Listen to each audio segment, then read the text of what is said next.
first, shout out my boy Adam Fema, biggest Lions fan I know.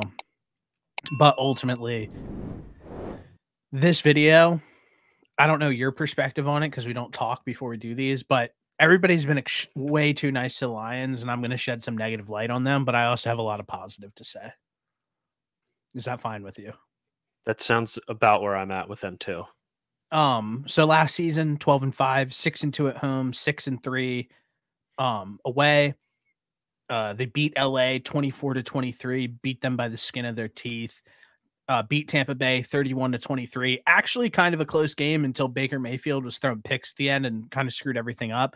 And then obviously, really big lost opportunity against the 49ers, lost 34-31 after being up.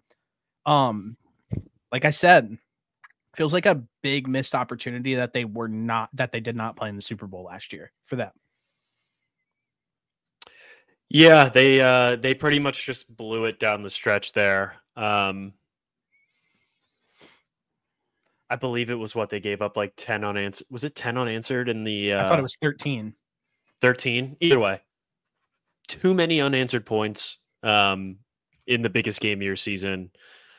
But you got there. They had a really good season. Amazing season. So the fans deserved it. I was gonna say, after all of the years of pain and suffering that Lions fans have had, you finally have a competent football team and a team that you can enjoy watching on a year-to-year basis. So congrats. Exactly. So you're looking at everything about the Lions, and it's just really like what is literally there not to like. You're getting everybody back. You get your DC back. OC offense is stacked. You add stuff to the defense. I think that there's one thing that's not to like, and that's Jared Goff. A very great things then. A very great. Why? What did I say? No, I got something else that's not named Jared Goff.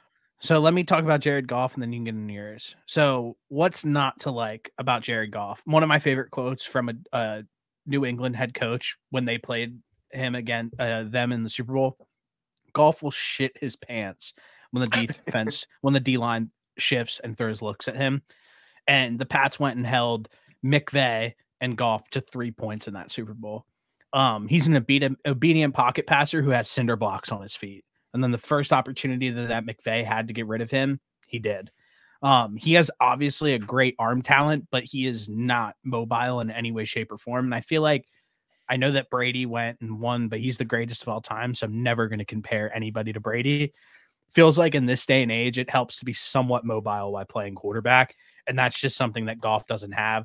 And I think the biggest thing that everybody kind of forgets about is Sean McVay, who I think me and you agree upon that he's probably one of the best offensive minds in all of football. I think I would argue better than Andy Reid, just because Andy Reid has a talented quarterback like Patrick Mahomes.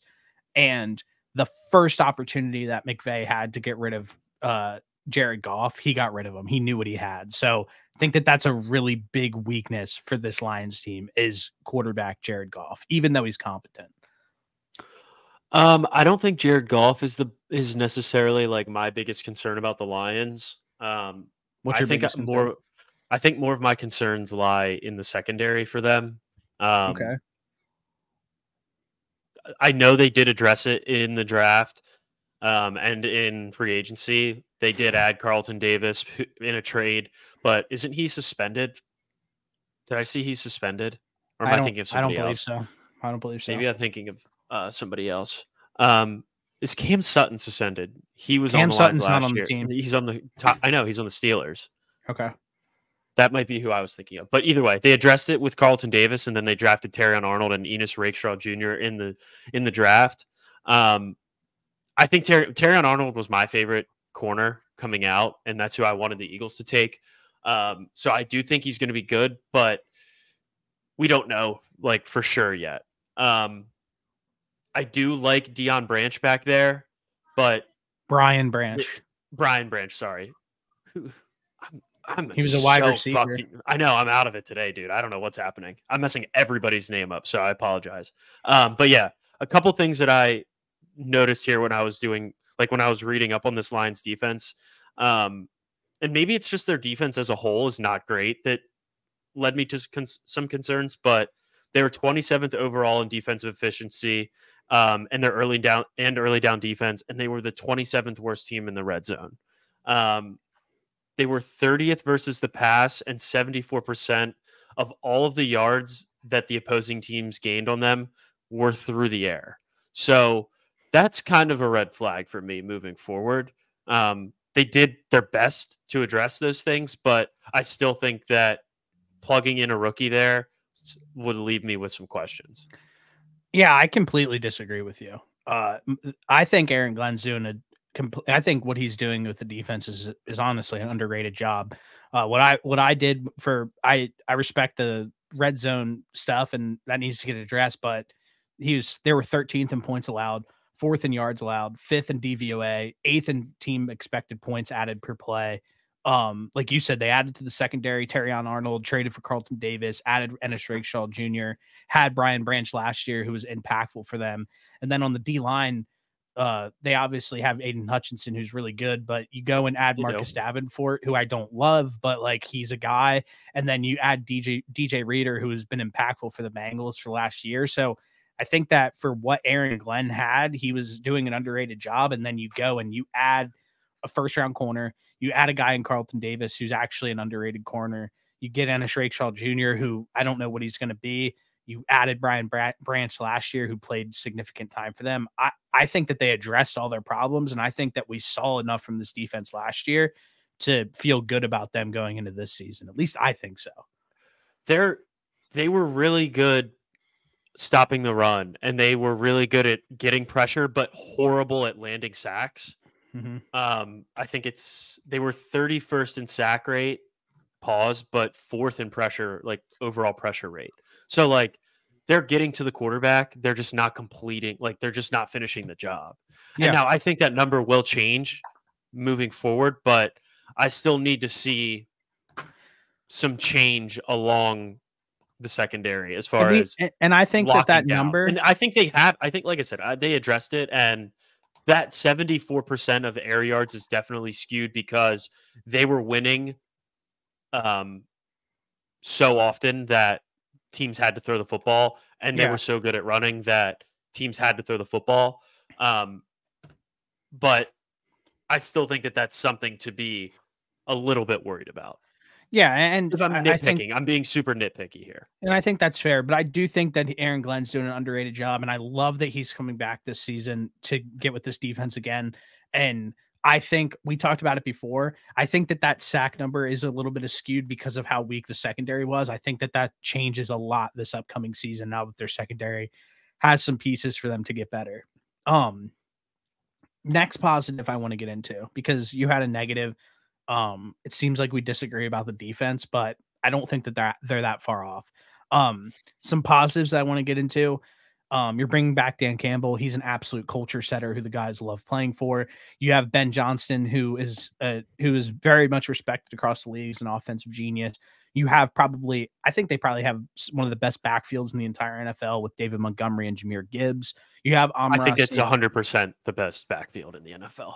You have Amon-Ra St. Brown, who is legitimately a model of consistency. And I would argue personally, if I were to start a team tomorrow, he would probably be the guy who I would want at wide receiver. I love the way that he plays the game. You have a great O-line, and your first round pick from 2 years ago, Jameson Williams, you need him to take the next step. And I love JMO. He's one of my favorite players. I have literally 1 million of his rookie cards, autos, everything right behind me. So I would love to see him take that next step in his career. He had some breakouts last year where he had some pops of plays in the game against the 49ers in the NFC Championship. Literally the end around where he just took off, and he's literally fast as hell. He was out. Ultimately, they're a very well-balanced team on offense with a very creative passing game, and their offense is special. So that's a big positive all around. And I already touched on the defense. You get Aaron Glenn back with these added pieces. So like I said, what is really not like about the Lions? It's kind of hard to not see it with like rose-colored goggles on. I mean, yeah, you did start off this pod by saying that you were going to kind of roast them. And then we've pretty much only said good things about them because I'm about to say a lot of good things about the offense too. I mean, I'm right there with you. This offense was so good pretty much the entire season. Rankings in early downs in the first half, they're like one of the best first half teams in the NFL. Fifth in points scored, third in yards per play, fourth in yards per catch, sixth and third down avoidance. They led at halftime in 13 of their games. They ended up going 11-2 in those games. One of the things that I love is that they were the best fourth quarter offense in the NFL. Being a fourth quarter offense and being that good is such an advantage, obviously.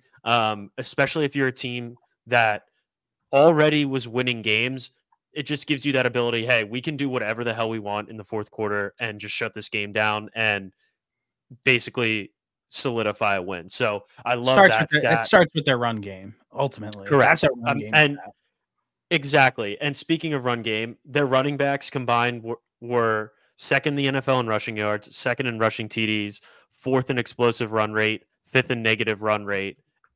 And like I said earlier, I think this is the best backfield in the NFL. Also, something that I forgot to mention when I was talking about the offense, and it's so disrespectful, is Sam Laporta. I think Correct. he takes the next step too. I mean, he was a dog last year. I don't see why he wouldn't get better. So yeah, I mean, like I said, what's not to like about all those stats that you just read off and all of these really great young players that they have on the offensive side of the football?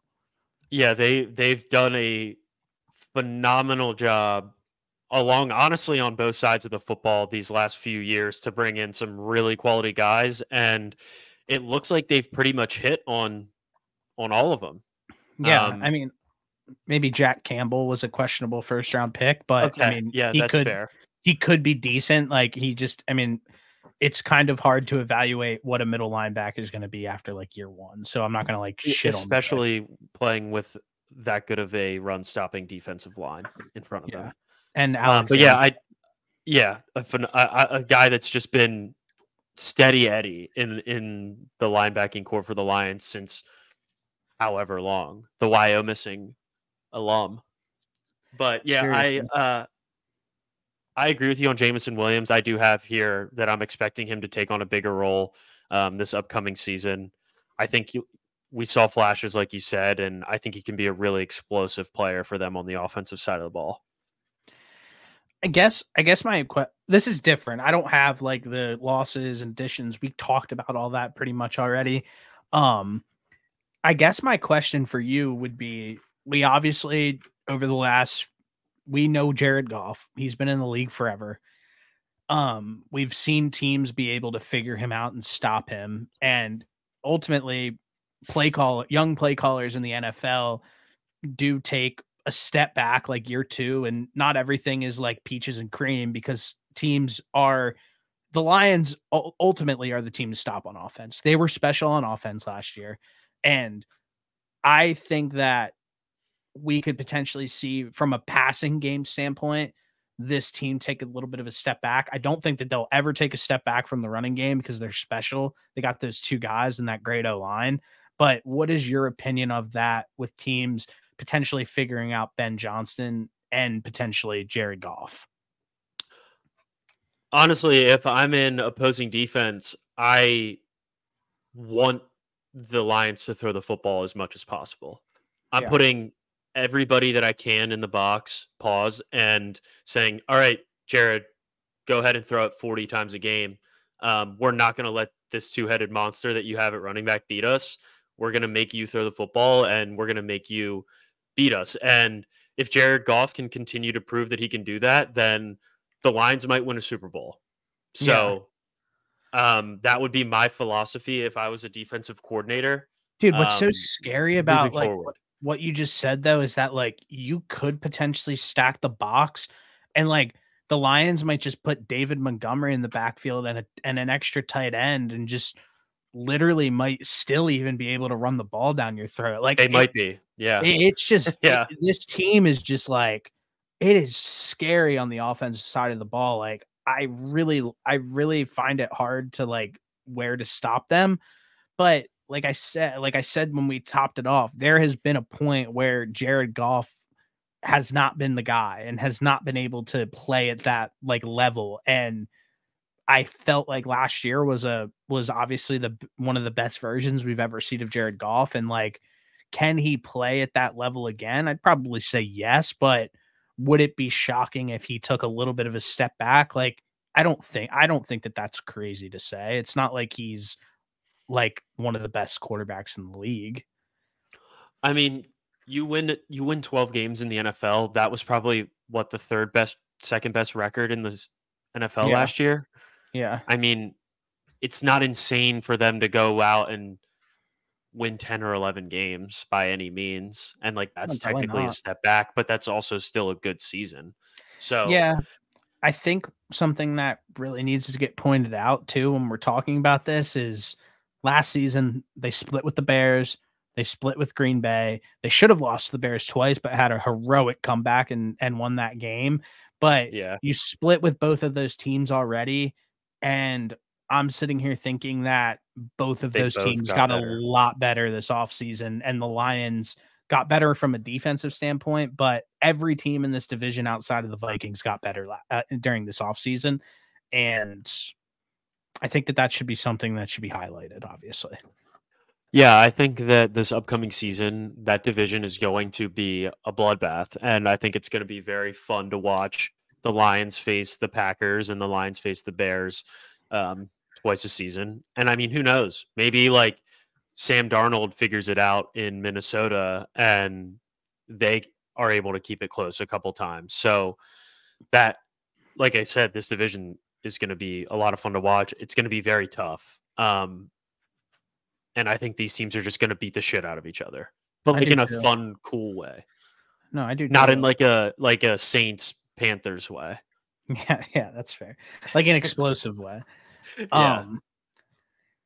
So do you have anything else that you would like to add about this before we get into the 2024 predictions, or do you think that we covered everything pretty well?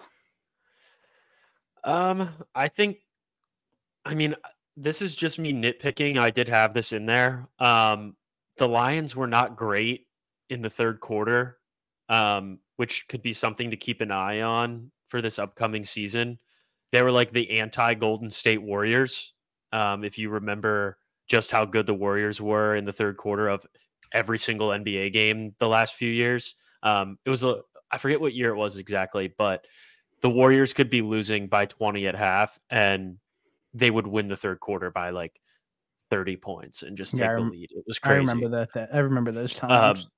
That's exactly the opposite of the Lions. So that's just something to keep an eye out.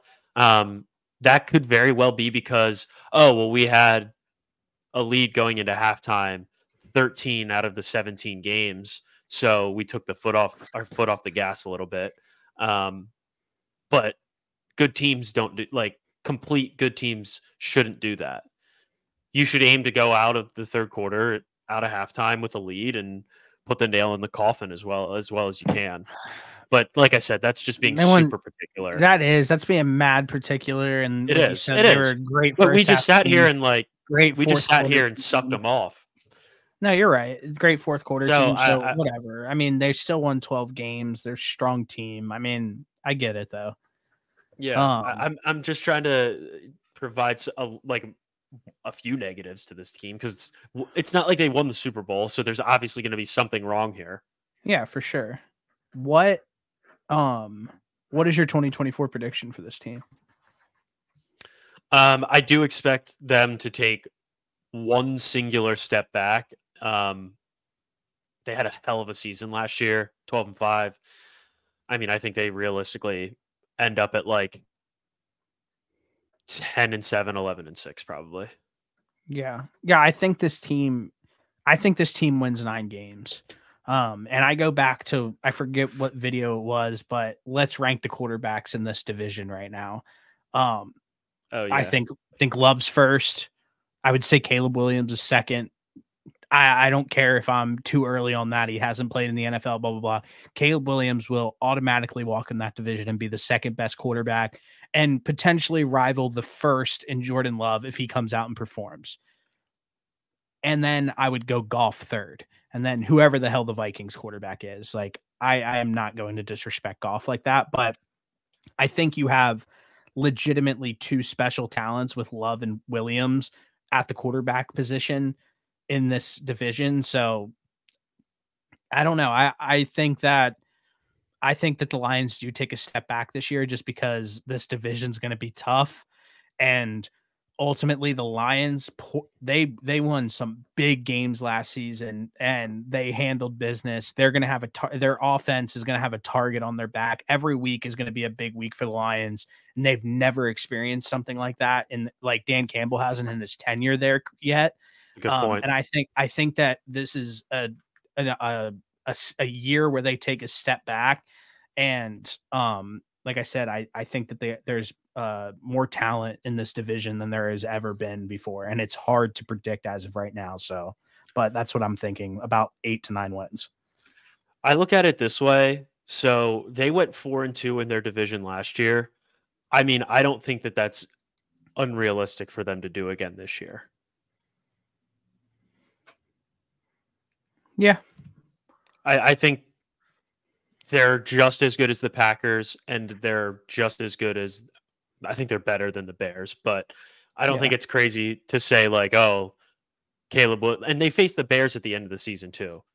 So that is better for Caleb Williams and the Bears for him to get some more games under his belt. But I'm gonna go out on a limb and say that the Bears are better than the Lions. I know that people aren't gonna love to hear that. Okay, I'm gonna sit here and just say that the Bears have a better defense, and on paper, as of right now, I know that the Lions have all these special players, but on paper right now,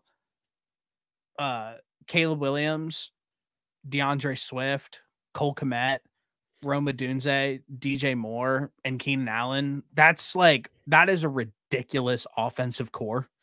And I think it deserves to be talked about as one of the best in the entire NFL.